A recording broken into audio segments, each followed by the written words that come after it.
இன்னைக்கு இந்த விஜய் உங்ககிட்ட ஓட்டு கேட்டு மட்டுமே வரல, உங்ககிட்ட நீதி கேட்டும் வந்திருக்கிற. ஆக்சுவலா உங்களுக்காக நீதி கேட்கறதுக்காக தான் நான் அரசியலுக்கே வந்தேன். ஆனா இன்னைக்கு நான் உங்ககிட்ட நீதி கேட்கறதுக்காக வந்திருக்கிறேன். இந்த விஜய் என்னங்க தப்பு பண்ணா? தன்னை நேசிச்ச தன்னுடைய மக்களுக்காக அரசியலுக்கு வந்தா அது ஒரு தப்பா?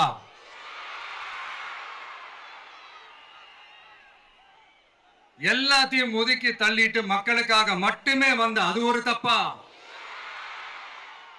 இந்த மத்த கட்சிகளுக்கெல்லாம் மாநாடு நடத்துறதுக்கோ பொதுக்கூட்டம் நடத்துறதுக்கோ இல்ல ஹால் ஃபங்க்ஷன்ஸ் நடத்துறதுக்கோ பர்மிஷன் கொடுப்பாங்க, இடம் கொடுப்பாங்க. ஆனா நமக்கு மட்டும் இடம் கொடுக்க மாட்டாங்க, கொடுக்கவும் விட மாட்டாங்க. இது என்னங்க நியாயம்? நான் போய் மக்களை சந்திக்கிறதுக்கோ இல்ல மக்கள் வந்து என்ன சந்திக்கிறதுக்கோ ஒரு உரிய இடமோ இல்ல உரிய பாதுகாப்போ மத்த கட்சிகளுக்கு எல்லாம் கொடுப்பாங்க. ஆனா எனக்கு கொடுக்க மாட்டாங்க, கொடுக்கவும் விட மாட்டாங்க. இது என்னங்க நியாயம்? இந்த SOPs சொல்லுவாங்க, அதனுடைய ஃபுல் ஃபார்ம் வந்து ஸ்டாண்டர்ட் ஆபரேட்டிங் ப்ரொசீஜர். ஆனா எனக்கு மட்டும் அது ஸ்டாலின் சார் ஆபரேட்டிங் ப்ரொசீஜர். இது என்னங்க நியாயம்?